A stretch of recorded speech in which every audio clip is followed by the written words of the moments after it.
Least 11 people are dead after Hurricane Beryl hit parts of the Caribbean. It passed over southern Mexico earlier today and is now churning through the Gulf of Mexico on its way north.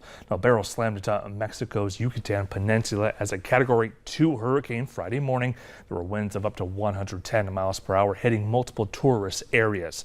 Now, when Beryl passed over the Caribbean earlier this week, it briefly was a Category 5, the earliest that's happened in the Atlantic on record. Now, Jamaica dodged a direct hit, but the damage on the southern coast stretched for miles. Now, international aid workers say that on some smaller Caribbean islands, several people died and nearly every home sustained damage.